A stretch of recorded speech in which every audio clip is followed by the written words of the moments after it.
we own the facts. I don't mind calling them out, but Captain Tory and Burkina Faso, we own the facts. We know exactly what the Chinese Communist Party is doing, and to some degree what the Russian Federation is doing and their propaganda operations, but we don't own the narrative. Africa is a mineral-rich, resource-rich continent. Is that correct? Yes, Chairman. Okay, and you can leave the microphone on. Au propos du commandant de l'AFRICOM devant le Sénat américain, votre gouvernement a donc réagi avec fermeté, dénonçant des accusations infondées sur les choix souverains du Burkina Faso. Que répondez-vous à ceux, notamment à Washington, qui continuent de remettre en cause la légitimité de vos partenariats actuels, notamment avec la Russie? Et comment entendez-vous défendre l'image du Burkina Faso sur la scène internationale face à ce type de discours? De toute façon, on est libre de lier les relations avec qui on veut, c'est ça l'indépendance.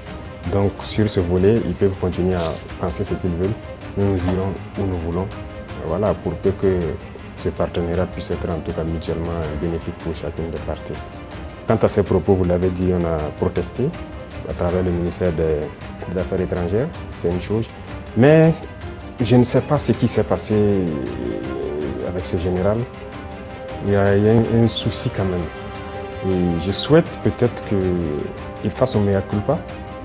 Si on l'a envoyé, qu'il comprenne que ce n'est pas la bonne mission. Si on l'a trompé, qu'il le dise publiquement, ou s'il ne devant le Sénat qu'il s'est trompé. Ou aussi si c'est une mauvaise intention, eh bien, nous allons l'affronter comme il le faut. Parce que tout ce qu'il a dit, c'est du mensonge. Et c'est très vilain de voir un adulte mentir, de voir un adulte officier général d'une grande armée mentir. C'est très grave.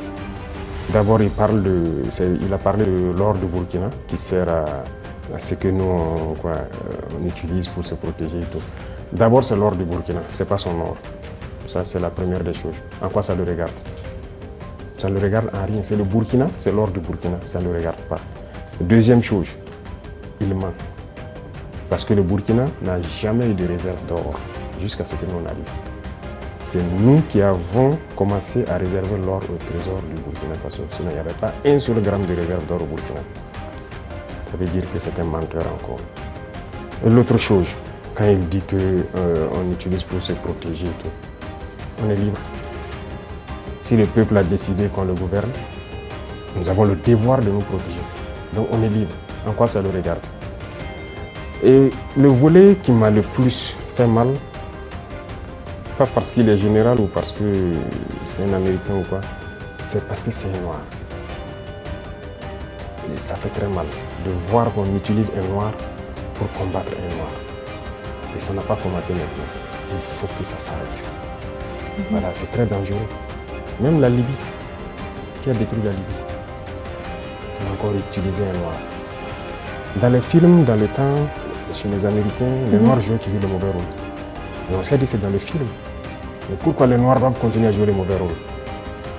Et je pense que s'il a entendu cette interview, il doit se regarder dans un miroir, avoir honte, sortir, dire que bon, on m'a fait un faux rapport, je regrette.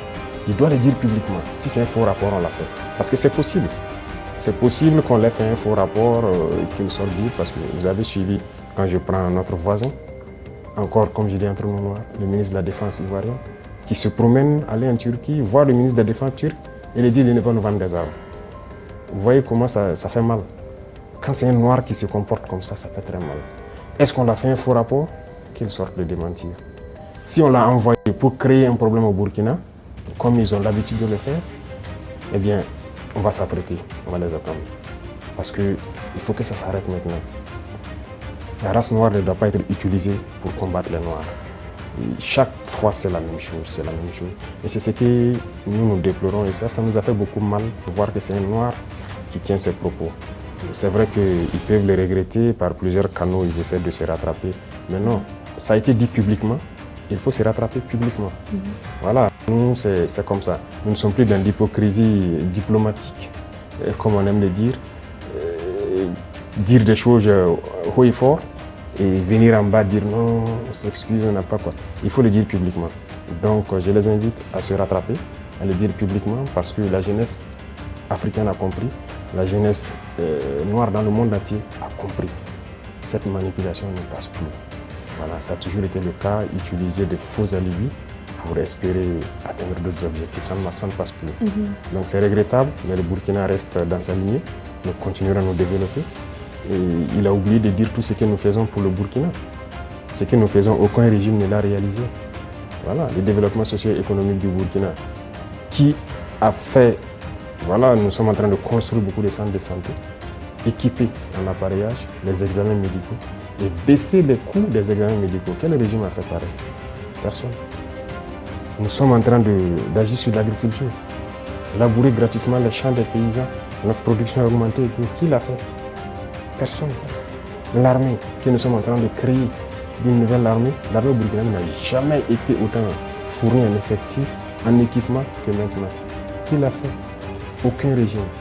En matière d'emploi, aucun régime n'a créé autant d'emplois que nous l'avons fait. L'industrialisation, peut-être que c'est ça qui les fait mal, qu'ils veulent arrêter, et il faut inventer des mensonges. En tout cas, je les invite à revoir leur copie. Voilà, c'est ce que je peux dire. C'était un gros mensonge et c'est regrettable. Voilà. Votre Excellence, ce soir, vous rencontrez le président Poutine. Pourriez-vous peut-être partager avec nous quel sujet envisagez-vous d'aborder? Peut-être quels accords seront-ils sur la table de négociation? C'est la coopération, en gros, que nous allons aborder. Voilà. Et aussi, comme je dis, la coopération, nous sommes en train d'aller sur le volet vraiment, certes défense-sécurité qui est d'office là, mais aussi le volet éducation. Voilà, pour former beaucoup de jeunes burkinabés, déjà des gens qui ont du talent, qui ont du génie, mais aussi former d'autres qui sont très bien sur le volet académique, aux sciences. Et ce sont les sciences qui permettent de développer un pays. Voilà, donc il y a tous ces volets, toutes ces questions qui seront sur la table. Mais aussi, il y a la géopolitique qui est en pleine mutation. Tous les jours, il y a du changement. Et je pense que, comme je dis, nous avons la même perspective, c'est d'avoir un monde libre, un monde multipolaire libre, où les gens seront indépendants, souverains, et de faire tout ce qu'ils veulent faire. Ce sont des questions qui seront abordées. Voilà, et aussi principalement notre espace avec notre situation particulière au Sahel, éventuellement que nous allons aborder. Merci beaucoup pour votre réponse. C'est qu'aujourd'hui, la Russie et le Burkina Faso sont dans le même combat. Nous avons un monde que je peux qualifier d'unilatéral et nous voulons un monde multipolaire. Voilà, nous voulons un monde libre, indépendant, un monde de paix, où les nations ne dictent pas donc, à d'autres nations ce qu'elles doivent faire et comment elles doivent être. Donc la Russie est activement dans ce combat, qui est aussi un combat de dénazification, si je peux dire. Et donc nous aussi, nous sommes dans ce même type de combat contre l'impérialisme qui veut nous asservir, qui veut nous garder dans l'esclavage. Donc nous avons donc les mêmes perspectives. Donc c'était très symbolique qu'on vienne participer aux côtés donc, du peuple russe à cette célébration.